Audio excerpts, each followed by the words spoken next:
Welcome to the Customer Success Playbook podcast postgame show, where myself, Roman Trebon, and my co-host, Kevin Metzger, go behind the scenes and dig into our latest episode. Kevin, on the last episode, we had Carly Agar on. She is from Carly Agar training, and she works with customer success managers to help find their next career opportunity and then help, best position them for their future career growth. Really interesting conversation, Kev. I was glad we had her on the show. Any thoughts from takeaways from our recent conversation? Yeah, well, first, I think this is one of our longest podcasts that's out there, and we had some thoughts on it as we went through it. It's so pertinent to what's going on right now with the job market, and lots of people are out looking, and people are having a hard time. So Carly had some great thoughts on that. She's been a professional in the field, and we extended the podcast this time to have that extra content available to people who are actively looking for CSM jobs. So that is my first thought. No, I agree with you. It's we talk about we've talked about churn, Kev. We've talked about playbook development.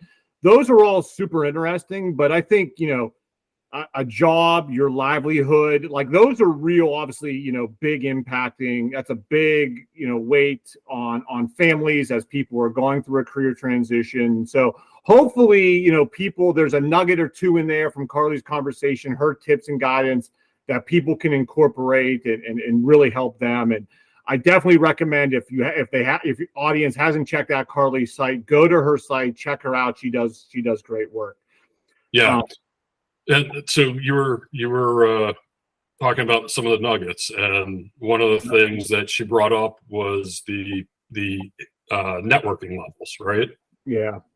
So yeah. The scale. Yeah. That was a interesting topic. She's talking about how you engage when networking. Honestly, I don't remember all the steps, but basically there was the pre-networking and the post-networking. Yeah, it was like start with like your first LinkedIn, like your family, friends, close connections, kind of start there. Which makes sense. Like she had mentioned, people aren't very comfortable in networking, right? If they don't do it a lot. So kind of cut your teeth a little bit with that group and then really kind of expand out from there. She talked about, I think she was the reactive networking versus the proactive networking, right? So I think the one is the proactive is you're trying to get into an organization before you apply. And then the reactive is maybe you've already applied. So how do you best kind of find the right contacts to help navigate the decision-making from that perspective?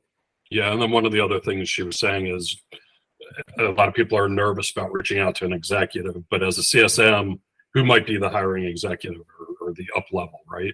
But a CSM should be comfortable going to speaking to the executives and all that. And she was saying, don't be afraid to reach out to that hiring executive and let them know that you've applied and that you're interested and why you're a good fit. Yeah, I liked her kind of talking about how to spend your time, right? And there's a lot of uncertainty, and if you're in the job market long enough, you start to question everything, I think, right? Am I doing enough? Am I doing the right level of stuff, right? And we talked about resumes because we've heard a bunch that you need an ATS resume, you need to tailor each resume to skills. And in Carly's perspective, which I thought was unique, was just one really, really good resume. Now, she did talk about some nuances that, in certain situations, you may need a second one depending on, but have one really good one and then spend that additional time on the networking, right? On these real value, what she says is really value added, tasks to help you find your next job. Don't spend hours changing key skills, because once you get into the interview, if all you've done is spew key skills and you don't really have that level of experience, that's going to come out anyway. So you've kind of just spun up all this time without any, going any further in your search. Yeah, and interestingly too, when we started talking about AI talking about really positioning yourself, she was talking about how she thinks it's good and recommends using AI to hone what you're saying and make it more crisp and clear, but really don't use it to, in AI they'll talk about hallucinations for its response, but really she's saying don't let it hallucinate about who you are. Don't use AI to make up information about yourself, because that'll come out while you're interviewing as well, which I thought, definitely good advice. And as people try and learn to use the tool to help, whether it's with their job search or their jobs, I think that advice in general is pretty important, right? At this point, it's good to help you hone what you're trying to say, but not necessarily something you want to create,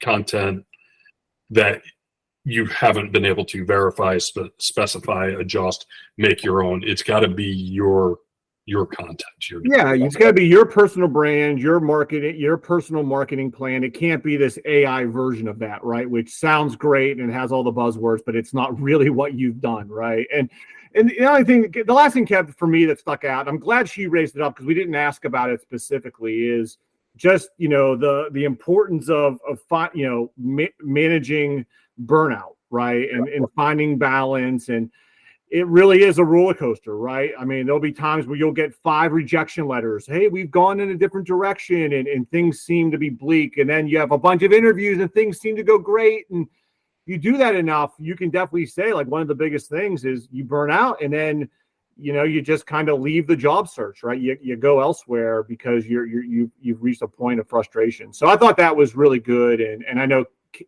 Carly's really, really big on finding that balance. Yeah, and from past past job searches and stuff, one of the things that I think was always really critical to making sure that you didn't burn out was just making sure that you're getting outside, doing some kind of exercise, doing something outside of the job search each day. You dedicate the time, a certain amount of time to it, and then you got to go do other things. It can't be the only thing on your mind. So really important point that I think she made. Yeah. And so the last thing, if you're an audience member and you are, you're in a career transition, or you've been impacted by layoffs or reorganization, and you're reaching out, first of all, definitely reach out and check out Carly's site. She has tremendous stuff. But I would say reach out to Kevin and myself as well, right? We'd love to help. That's why we're doing the podcast. We want to help our audience. And, we have a big, growing, big network. We'd love to kind of learn about, how we can best help you. And if we can be of assistance, obviously, Kev, I don't want to speak for you, but I kind of know your answer. I know you're in the same boat as me here, right? Yeah, absolutely. And, as we've been doing this and as our network's growing, we're learning more and more about companies that are hiring, good places to reach out to. I'm sure most people who are CSMs in the CSM space, do follow Nick Mehta, but he's posting new jobs every week, often. They're pretty often. I think it's every week he posts a list of jobs in the CSM space. Check that stuff out, and we know it's an important topic in the space right now, as companies do layoffs and things like that. So glad that we got to have Carly on, have this opportunity, and thanks for being a part of the audience and listening. Yeah, well, it must be a hot topic, Kevin, because I think this is our longest post-game show probably too, right? We had the longest episode, but it is super important. So again, if you've missed anything, check out our website, customersuccessplaybook.ai. Reach out to Kevin and myself on LinkedIn. We have a Customer Success Playbook LinkedIn page where we post, and you can sign up for our newsletter there. So check that out. And as always, thanks for listening. Keep on playing.